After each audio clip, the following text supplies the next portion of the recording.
Alrighty. Let's go. Let's begin, shall we? Sorry. That must have sounded feral. Almost 2 years after its initial launch, Halo Infinite is now... left. Campaign, in my opinion, was always great. Loved the characters, loved the story, loved the somewhat open world design of the campaign. I thought it was a great addition to the previously great campaigns of Halo 3, Halo 2, Halo Reach, Halo 4, Halo 5. Halo 5 definitely not, sorry. Halo 4, you know what? Passable. I thought Halo 4 was a little bit too dogged on in its day, but in any case, while there were some visual gripes towards the campaign of Halo Infinite, it was largely really well done. But the campaign was inevitably overshadowed by Infinite's relatively barren multiplayer landscape. With a sparse playlist of game modes to choose from, armor customization that fell way below the expectations of trailers released before Infinite's launch. The body of customization content that we have on day one ensures that there will be millions of customization combinations for Spartans on the battlefield. We didn't get this. A complete absence of Forge for some reason, which is a staple in Halo series, and a live service aspect that was just lackluster. It felt like, for a game called Halo Infinite, it felt pretty finite. Yeah, I thought about that one quite a bit.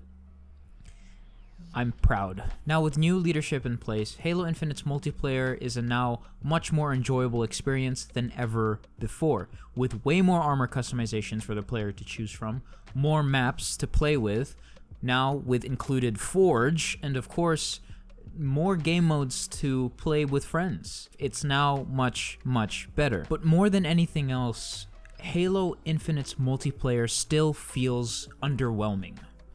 Maybe it's the fact that before Halo Infinite's launch, it was announced that Infinite was supposed to be this spiritual reboot of the franchise, which I don't really know what that means. Or maybe it's the fact that Halo Infinite somehow couldn't implement older multiplayer game modes that other previous Halo games had, and for some reason they didn't make it into Infinite. Like Warzone from Halo 5, a fantastic multiplayer game mode which, for all of Halo 5's pitfalls and gripes, I honestly thought Warzone was a really fun game mode to play in Halo 5. I thought it was one of the better, if not the best part about Halo 5. And for some reason, it's not in Infinite, which is sad to see. Whatever the case, Halo Infinite's multiplayer just doesn't provide the same oomph that I'm looking for necessarily in a game that took 6 years to launch with really only the campaign to show for it. I mean, the movement in Halo Infinite multiplayer is great. They definitely got that down right. The tactility of shooting, great. They got that down right. The freaking hook grapple shot thing, fantastic. I love the grapple shot. But it gets boring and monotonous after not that long of gameplay. So, I mean, it is a real bummer considering it took just a little under 2 years for Infection, a beloved game mode from past Halo games, to make it back into Infinite. I don't know why it took that long. Maybe they wanted it to be a part of the ongoing story that's happening right now with kind of the player's own Spartan and another Spartan from a different fire team. It's a whole thing. In which case, I don't know if that really did the player base any justice. I don't think it did, but whatever. I feel like it took too long for Infection to come back in the way it did. It's good. I like it now, but I don't think it should have taken almost 2 years for Infection to come out. But again, it's not all bad, as I do think Halo Infinite has made some good changes, and I do think the game is on the right track to becoming better and better. One thing I want to talk about is the Battle Pass for Halo Infinite. I know, I understand Battle Passes fucking suck ever since that shit's been introduced way back when with the inception of Fortnite. I don't know if actually Battle Passes were there before Fortnite, but I feel like Fortnite really brought the Battle Pass into the mainstream, and in which case now it's just a thing, which fucking sucks, you schemy bastards. And if there's one thing that Halo Infinite actually does well and good and right and okay, it's the Battle Pass. A player really only needs to buy one Battle Pass in order to get every subsequent Battle Pass thereafter. Every battle pass for every season, once completed, rewards the player with enough credits to purchase the next battle pass. I think it's a great way for a player to get more customization for their Spartans, and I just think it doesn't feel forced upon the player. The player can just be like, yeah, like I can buy another battle pass, but I can just buy one and I can wait to complete this and then do the next one. The battle passes have their own free tiers, which of course offer their own offerings, and aside from that, each battle pass has a ton of rewards for the player, like double XP boosters. Now, these allow the player to further expedite their battle pass progression process. So yes, it is a pretty long process and it takes a while to complete a single battle pass. Those double XP boosters are really there to help the player just like soar through the battle passes. Maybe soar is a bit of a strong word. Maybe just like, I don't know, kind of imagine like someone walking on a walkulator. That is like what would happen if you use the double XP boosters enough times to complete a battle pass. If there's one thing that Halo Infinite does right, it's the battle pass. They do a really good job. Armor customizations are great. They're in theme with the seasons that are ongoing, of course. For example, the one that I'm finishing up right now is the Lone Wolves battle pass, which is from season 2 all the way back in I actually forget when. Each battle pass is a product of the season that they're a part of. So with each season and subsequently each battle pass that you get, there is a little bit of story that comes along with it. New cutscenes that come along with it that tell the player the story about Hyperion and how his fire team is going and how your Spartan is ultimately doing as well within the Spartan Academy. So it took a while for this to get into Halo Infinite, but when it did make it in finally, after I think about a year or so, maybe a bit less, I don't know. Forge was a huge thing, was a huge deal when it came out on Infinite. Forge provided, I think this is the best iteration of Forge that the Halo community has seen. It just provides so much to the player. There's a lot of room for customization in terms of what a player can do to a map. There is so much in the way of flexibility in terms of how a player can change or alter the game scripts in order to make their own game within Forge, which is just great. Like, for example, I played a Halo Infinite's version, or Halo Infinite Forge's version of Black Ops Zombies. A player recreated, I believe it was Nocturne Toten or Kino, I forget which one. I think it was Nocturne Toten in Halo Infinite. And honestly, like, while it obviously wasn't a one-to-one recreation of Nocturne Toten or Black Ops Zombies for that matter, I played it with a friend. It was kind of fun. I feel like that's like sinful to say, but it was kind of fun. It was really good. I thoroughly enjoyed it. And there's just so much more. There was even like a Minecraft village map that you can explore, which is absurd. And there's just so much that the community can make and has already made with Forge. The community can make maps with Forge that are on par or even better than what 343 can make officially, which is fantastic. Forge is great. There's so much in the way of customization and flexibility. Players can really just play around in Forge and have a blast and create their own game modes that they want to share with friends or the community and see how it goes. Another thing that's been added into Infinite is a new ranking system. Now, they've had a ranking system for specifically ranked playlists, like Ranked Slayer, their Ranked Arena game modes, but now they've added, and this is more similar to what they have in Halo the Master Chief Collection and Halo 5 for that matter. It's a career rank is what they call it. So a career rank, it just essentially provides a bump in the tactility of the progression of Halo Infinite and you know, for the player as well. So essentially, it's more representative of your time in game rather than it is of your skill. A player's career rank, it consists of 6 tiers. So there's bronze, silver, gold, platinum, diamond, and onyx. Each of those tiers are broken up into 15 ranks, and they range from cadet, private, general, all the way up to something crazy like general master or just like general sergeant. I don't know. I forget the max rank, but there are 15 ranks to progress through in each tier, and each rank has their own grade. So just for an example, an individual will start off as a grade 1 bronze private. So that would be an example rank. That is the rank that everybody starts with, and you can perform extremely well in a game and not really get much in the way of a boost towards an increase in your career rank. It really only counts your time played in the game, so the more you play the game, the higher your career rank is. Obviously, there might be some correlation between time played in game and your performance in the game, but in any case, it's more representative and indicative of your time played in Halo Infinite. Regarding maps, Halo Infinite initially started out with 10 maps, those maps being Aquarius, Bazaar, Deadlock, Behemoth, Fragmentation, High Power, Launch Site, Live Fire, Recharge, and Streets. With 10 maps to its name, Halo Infinite actually started quite well. It's much similar in terms of how many maps it launches with. It's similar to its previous games. It's Halo 3, Halo Reach, Halo 4, Halo 5, all launched with relatively the same amount of maps. I believe Halo 2 and Halo 1 had more maps, but they were more simple in design and nature. But as of right now, Halo Infinite now has 17 maps, including the aforementioned 10. And these new 7 maps include Breaker, Catalyst, Chasm, Cliffhanger, Forest, Oasis, and Scar. Each map has their own distinct environment and look, and not only does this affect, obviously, the visuals of each map, but it also affects the feel of each map.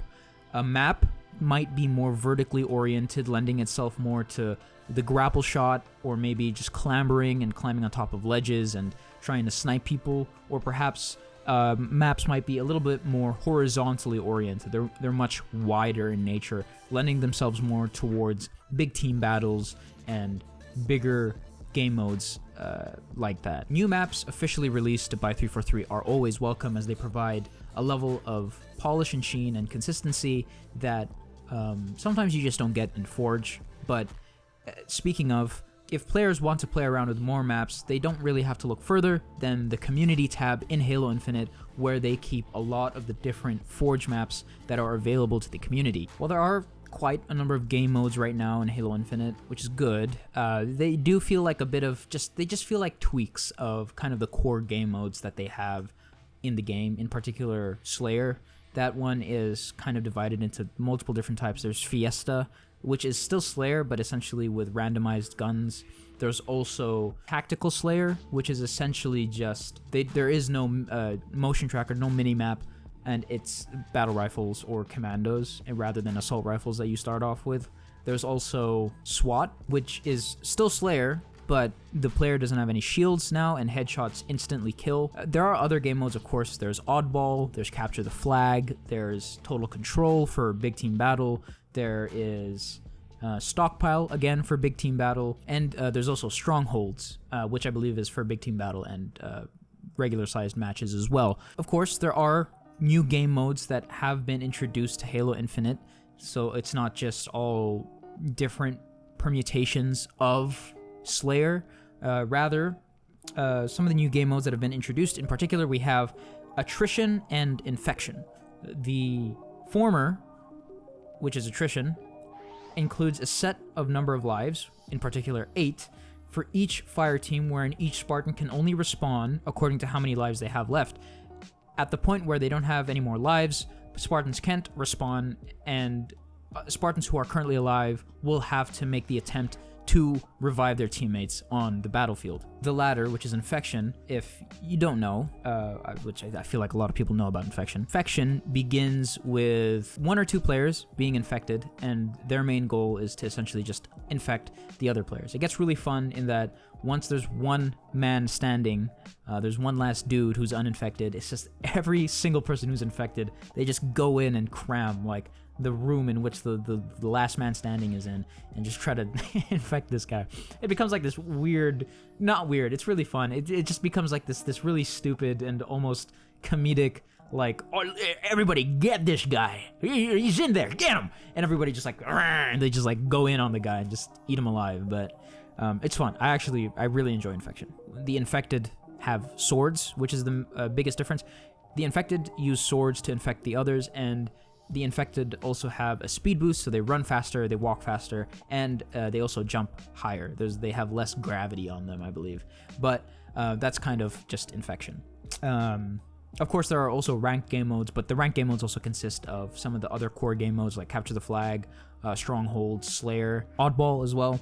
But yeah, I mean, although sometimes repetitive, 343 is adding in what they can in order to make multiplayer much, much better. And, it's a live service game, so we can expect to, at the very least, see improvements to Halo Infinite in the same way that we've seen many, many improvements to Halo the Master Chief Collection, because now the team who was in charge of the Master Chief Collection is now heading the entirety of 343, so we can expect some good stuff, I believe, in the future. Another thing that Halo Infinite does well is Spartan Customization. While we were promised to be able to mix armor cores together and just match them all together, mix and match them, we weren't given that, obviously, but I think now I feel like we're at a point in time where there is a good amount of armor cores available to the player that are, one, free, and two, they just have a ton of customization to them that I don't feel like it's necessary anymore to be able to mix and match the armor cores, although I will say that it would be nice to do that, because, we were promised that, but in any case, now there's a shit ton of customization. I believe now there's like 8 permutations of the different armor cores, which range from the Mark 7 to Hazmat, which is for the Infection update, and they all provide an incredible level of customization for the player. It's all pretty good. There is quite a bit to be had in terms of customization. You can change also the color of your armor. You can change the different colorways that are available to you. You can also change your weapons. You can also change your vehicles in terms of how they look. Not just in terms of colorway, but also the model of your weapon. Like, there's different models of the battle rifle that you can choose from that change the way the battle rifle looks, or even the assault rifle, or even the sidekick. I wish they would bring back the Magnum. I miss that gun dearly. The fact that players are given free armor cores every season, or with every new battle pass, I feel like it's a pretty good deal, and the level of customization that is available to the player, it's good. And again, I feel like it's to the point where I don't feel like we need the mixing and matching of armor cores, but again, I would like that. I think it would be cool to have. But to conclude, while Infinite's multiplayer was essentially quite barren for the first year or so of its life, it's picking up pace. With the new leadership now at 343, I think we're going to be seeing more and more changes to Infinite's multiplayer, and we're going to be seeing more game modes added. Honestly, there have been rumors of a battle royale coming to Halo Infinite. I don't know if it's still in the works, but I'm just curious to see what they have cooking in the kitchen that is almost, I guess, on fire for 343. It's been on fire for a while. I think one thing that we need to consider when looking at Infinite, even though it's easy to just complain about it and say that it's bad, it is a live service game, so it will get better. Obviously, it does suck that it didn't have the level of oomph that we would have wanted it to have anyway. But it is a live service game. It will get better. We can at the very least expect the same level of upgrades that the MCC got in Infinite, and hopefully they bring Warzone back in a meaningful way. And if not Warzone, I hope they bring some form of maybe Firefight back. That was in Halo Reach. I actually really like that game mode as well. Something fun, something new. We'll see what's good. 343, they've been releasing new content consistently for the past almost 2 years now, and I think, yes, the first 2 seasons, they were slow, but I think now they're going to be picking up pace with new seasons coming more frequently. It's also important to consider the fact that the game is in a now much better state than it was at launch. I know, like, it's inevitable for live service games to be that way, but it's still like a fact that it's in a much better state now than it was at launch. But again, I wouldn't get your hopes up. I don't want to get my hopes up as well. 343 has managed, surprisingly, maybe unsurprisingly as well, to let down its fans time and time again. Halo 4, Halo 5, and now with Halo Infinite. I wouldn't get your hopes up. I don't want to get my hopes up for some of the best updates we've ever seen, but, you know, one can hope. As for now, I'm enjoying Halo Infinite as it is. Currently plat 4 on ranked, so, you know, working my way up the ranked ladder, I guess. I thoroughly enjoy the seasonal content that we get as well, with the different cutscenes that we get that are part of the story. I replay campaign from time to time, just little bits and pieces of it, because I really do think the campaign was fantastic for Halo Infinite. And yeah, I mean, it's just, honestly, Halo Infinite is fun to play with friends. It gives me a kick of nostalgia, but outside of that, like, it's also just a fun game to play. But of course, again, it does get tiring, or it does get monotonous after some time. I'm looking forward to what Halo Infinite has in store in the future, and, you know, can't wait to see what's good later down the line. But that's gonna be that for me. I hope you guys enjoyed the video. Please drop a like, or sorry, please hit that like button, drop a comment if you feel like it, and subscribe if you want to as well. I know there's like a shit ton of content out there on YouTube, and I appreciate you guys taking the time to watch this. I will catch you guys on the next video. I do stream as well on YouTube. Yeah, see ya.